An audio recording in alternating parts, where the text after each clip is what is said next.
दोस्तों, प्राचीन भारत की सबसे सुंदर स्त्री कहा जाता है वैशाली नगरी की आम्रपाली को।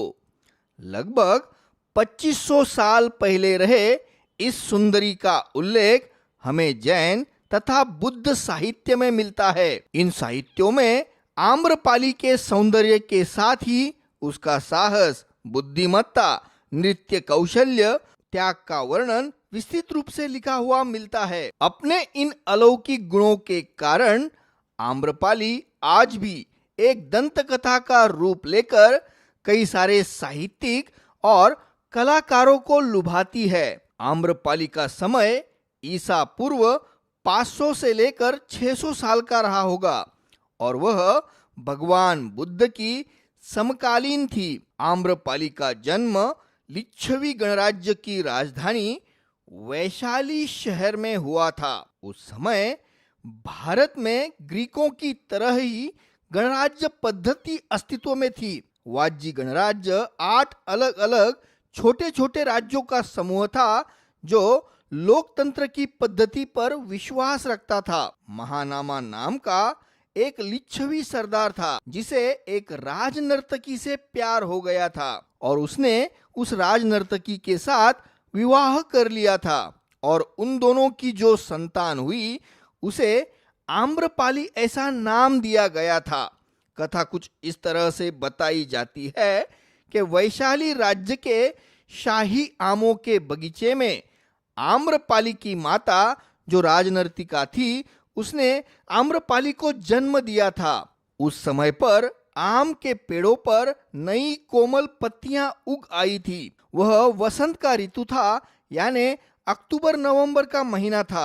आम्रपाली को स्वर्गीय सुंदरता की देन मिली थी। उसके माँ बाप ने उसकी बड़े प्यार से परवरिश की थी। उस वक्त पर मौजूद रही सारी विद्याओं की, कलाओं की शिक्षा उन्होंने आम्रपाली को दी थी। बचपन से ही उसे गायन, संगीत, नृत्य, घुड़सवारी, शस्त्र चलाना आदि सिखाया गया था। बुद्धिमान और मेहनती आम्रपाली इन सारी विद्याओं में बहुत ही कम उम्र में बेहद कुशल हो गई थी और जब तक आम्रपाली अपने जवानी के चौखट पर पहुंच गई थी तब तक तो आम्रपाली के अद्वितीय सौंदर्य, उसकी बुद्धिमत्ता और उसके कला गुणों की चर्चाएं चारों ओर फैल चुकी थी। वैशाली नगरी के घर घर में उसके सौंदर्य की चर्चाएं होती थी। आम्रपाली ही अगली राजनर्तिका होगी ऐसा सबको लग रहा था। उस जमाने में नगर की सबसे सुंदर युवती को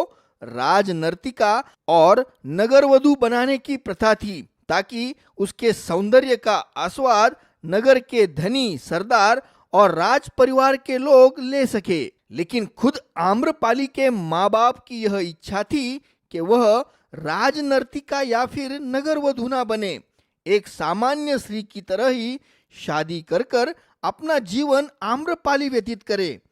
इसलिए उसके माँ बाप ने उसके बचपन के साथीदार रहे पुष्प कुमार के साथ उसका विवाह निश्चित कर दिया था। पुष्प कुमार और आम्रपाली के विवाह की जोरदार तैयारियां भी चल रही थी। आम्रपाली और पुष्प कुमार बचपन से एक दूसरे के साथी और प्रेमी थे।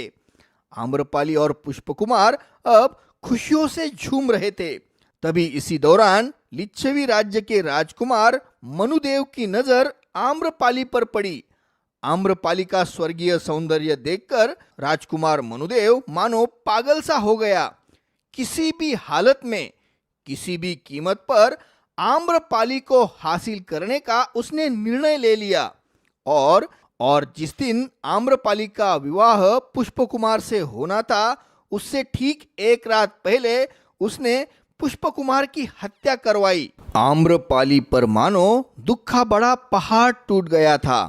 बाद में वैशाली की नगर सभा ने आम्रपाली को नगरवधु घोषित किया। राजकुमार मनुदेव ने उसे मुख्य राजनर्तिका इस पद पर, जिसे वैशाली जनपद कल्याणी कहा जाता था, उस पद पर नियुक्ति दे दी। यह पद 7 सालों तक था। आम्रपाली को अब पैसों के बदले में अपने प्रेमी चुनने की अनुमति मिल गई थी। लेकिन वह किसी के साथ भी विवाहबद्ध नहीं हो सकती थी। वैसे उस समय में नगरवधु, राजनर्तिका, गणिका, इन्हें समाज में सम्मान का एक स्थान प्राप्त था। उनके अपने अधिकार थे। आचार्य चाणक्य ने अपने ग्रंथ में एक जगह पर ऐसा लिखा है कि प्यार के भूखे लोगों की प्यार की भूख मिटाने वाली, लोगों की उम्र और शारीरिक व्यंग स्थिति में बिना भेदभाव किए हुए उन्हें प्यार देने वाली गणिकाओं को और नगर वधुओं को मैं सादर प्रणाम करता हूँ। आम्रपाली को अब वैशाली नगरी में रथ का सम्मान मिला था, जो कुछ गिने चुने मंत्रियों को ही मिलता था। आम्रपाली के नृत्य, गायन, संगीत का आनंद लेना हो तो फिर एक पुरुष को एक दिन के लिए 50 सुवर्ण कारशापन यानी सोने की मुद्राएं देनी पड़ती थी। एक मुद्रा का वजन लगभग 3-3.5 ग्राम जितना रहता था। तो दोस्तों, अगर आज हम साल 2024 के भाव से देखें तो उसके एक दिन के मनोरंजन की कीमत 10 लाख रुपए थी। और अगर आम्रपाली के साथ किसी को रात गुजारनी होती तो उसकी कीमत कई ज्यादा होती थी। आम्रपाली तो उस समय पर सबके सपनों की रानी थी। अब आम्रपाली के पास कुछ ही सालों में इतनी ज्यादा संपत्ति इकट्ठा हो गई थी कि वह लिच्छवी के राजा से भी कई अधिक अमीर और धनी बन गई थी। उसका घर किसी राजमहल से कम नहीं था। उसने खुद के मनोरंजन के लिए आम के बगीचे लगवाए थे। उसके पास सैकड़ों नौकर चाकर थे। दिन प्रतिदिन आम्रपाली की सुंदरता और उसकी संगीत, नृत्य, गायन के कौशल्य की कीर्ति फैलती ही जा रही थी। वैशाली के बाहर के राज्यों में भी अब आम्रपाली की चर्चाएं होने लगी थी। आम्रपाली के बारे में हो रही चर्चाएं सुनकर पड़ोसी मगध के उस वक्त के सम्राट राजा बिंबिसार भी बड़े उत्तेजित हो गए थे।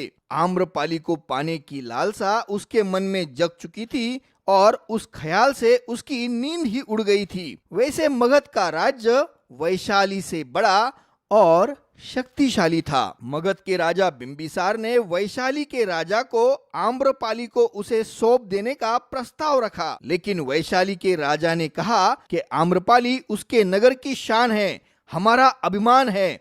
तब गुस्से से बिंबिसार ने वैशाली राज्य पर आक्रमण कर दिया। वैशाली राज्य ने भी ईंट का जवाब पत्थर से देते हुए उस आक्रमण का सामना किया और यह लड़ाई आगे कई दिनों तक, महीनों तक, सालों तक चलती रही। वैसे दोनों सैन्य में तो लड़ाई चल रही थी, लेकिन किसी के भी पक्ष में निर्णय नहीं आ रहा था और यहाँ पर राजा बिंबिसार आम्रपाली को पाने के लिए बेसब्री से तड़प रहा था। तब आम्रपाली को पाने के लिए उसने एक साहसी कदम उठाया। उसने अपना भेष बदल लिया और वह वैशाली नगरी में आ गया। खुद को एक संगीतकार, गीतकार बताते हुए उसने आम्रपाली से जाकर यह विनती की कि वह उसे अपने यहाँ पर काम पर रख ले। वैसे मगध का राजा बिंबिसार खुद एक बेहद ही कुशल संगीतज्ञ और बड़ी सुरीली आवाज का गायक था। वह खूब अच्छी काव्य रचना और गीत रचना भी करता था।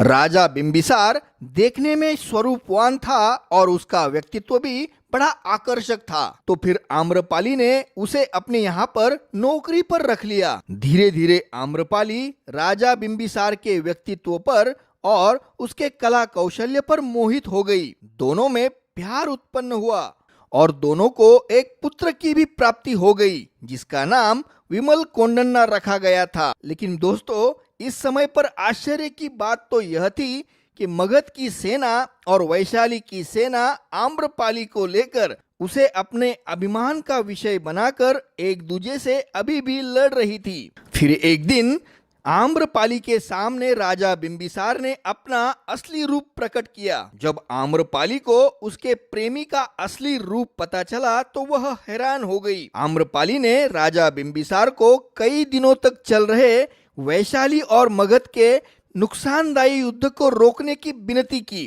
बिंबिसार ने भी यह मान लिया और युद्ध को रोक दिया। इसके बाद बिंबिसार फिर अपने राज्य मगध पाटलिपुत्र में चला गया। आम्रपाली ने युद्ध रोक दिया, इसलिए आम्रपाली की वैशाली नगर में बड़ी प्रशंसा हो रही थी। तो वहीं पर एक नाचने वाली स्त्री के चक्कर में आकर युद्ध कर दिया। जीतते हुए युद्ध को रोककर सैनिकों की बेइज्जती कर दी, इसलिए मगध के लोग बिंबिसार को कोस रहे थे। राजा बिंबिसार के प्रति लोगों में बहुत गुस्सा था। युद्ध के समय राजधानी में या फिर युद्ध भूमि पर रहने की बजाय राजा बिंबिसार खुद दुश्मन के घर में जाकर रंगरलियां मना रहा था और यहाँ पर उसके सैनिक मर रहे थे। बिंबिसार के प्रति फैले हुए इस असंतोष का फायदा उठाया उसके पुत्र अजातशत्रु ने।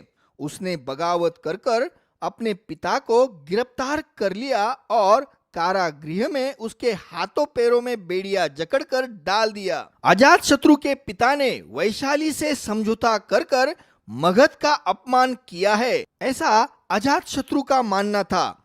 इस बात का बदला लेने के लिए अजातशत्रु ने गद्दी पर आते ही वैशाली पर जोरदार हमला कर दिया और इस बार की लड़ाई में मगध की निर्णायक जीत हुई और हारा हुआ वैशाली उसका मांडलिक बन गया। वैशाली नगर अब मगध राज्य की परतंत्रता में चला गया था। जब विजयी हुआ अजातशत्रु वैशाली नगरी में आया तो उसे खुद को ही आम्रपाली को देखने की बड़ी जिज्ञासा थी, जिस औरत के लिए उसका पिता बिल्कुल पागल सा हो गया था, जिसके लिए उसके पिता बिंबिसार ने पूरे मगध राज्य की प्रतिष्ठा को दांव पर लगा दिया था।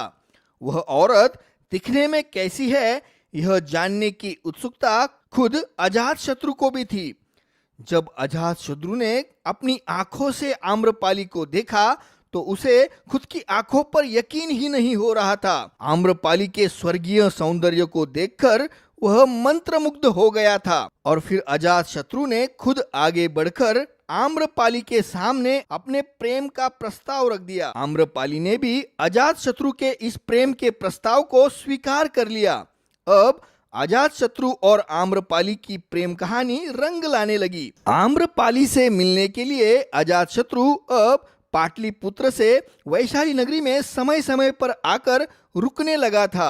आम्रपाली के वजह से वैशाली नगरी को मगध की परतंत्रता में जाना पड़ा और अब वह खुद हमारे शत्रु अजातशत्रु के साथ गुलछर्रे उड़ा रही है। यह बात वैशाली नगरी के लोगों को पसंद नहीं आ रही थी।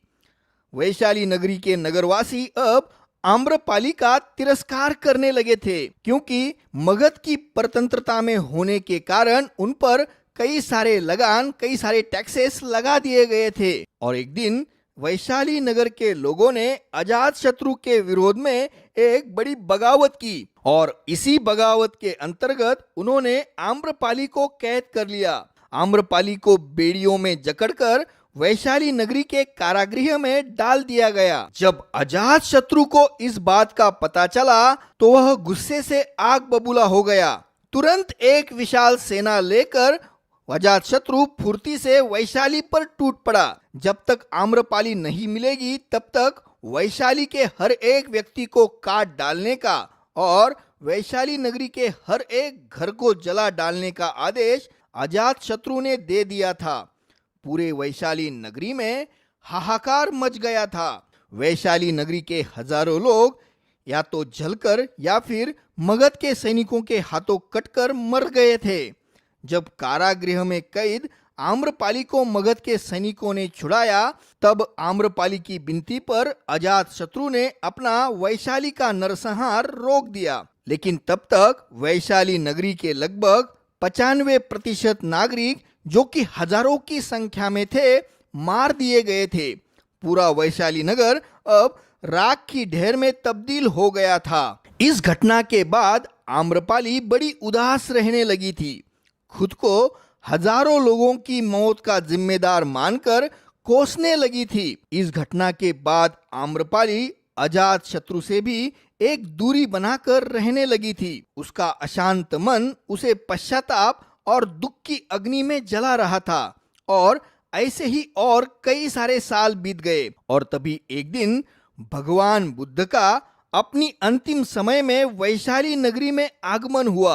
भगवान बुद्ध से मिलकर शायद अपने मन को शांति मिले, यह सोचकर आम्रपाली खुद अपना रथ चलाती हुई तथागत भगवान बुद्ध के पास चली गई और उन्हें अपने महल में आने का, भोजन करने का और कुछ दिन अपने बगीचों में विश्राम करने का उसने आमंत्रण दिया। लोगों की और खुद भगवान बुद्धों के शिष्यों की यह सोच थी कि भगवान बुद्ध इस पापी स्त्री का आमंत्रण ठुकरा देंगे। यह स्त्री जो हजारों वैशाली वासियों के मृत्यु का कारण बनी थी, जो एक गणिका थी, उसके हाथों से तथागत भोजन नहीं लेंगे और ना ही उसके यहाँ विश्राम करेंगे। लेकिन दोस्तों, भगवान बुद्ध तो इन सारी चीजों के पार जा चुके थे। उन्होंने आम्रपाली के आमंत्रण का स्वीकार किया। वह उसके महल में आए, उसके हाथों से भोजन लिया। यही नहीं, उसके स्वर्गीय सौंदर्य की तारीफ खुद उन्होंने करते हुए अपने शिष्यों से कहा कि जब आम्रपाली जैसी खूबसूरत महिला सामने हो तो फिर आपके सन्यासीपन की, आपके निर्मोहता की सबसे कठिन परीक्षा की घड़ी होती है। आप लोगों ने खुद के मन पर काबू रखना चाहिए। आम्रपाली के आमों के बगीचों में भगवान बुद्ध ने अपने कई सारे महत्वपूर्ण प्रवचन दिए थे। आम्रपाली का बेटा जो राजा बिंबिसार से उसे प्राप्त हुआ था, विमल कोंडन्ना, वह भी बुद्ध के शरण में आया। उसने दीक्षा ली और अब वह एक बौद्ध भिक्खु बन गया। खुद आम्रपाली को भी भगवान बुद्ध ने धम्म की दीक्षा दी और आम्रपाली ने अपना सर्व वैभव त्याग दिया।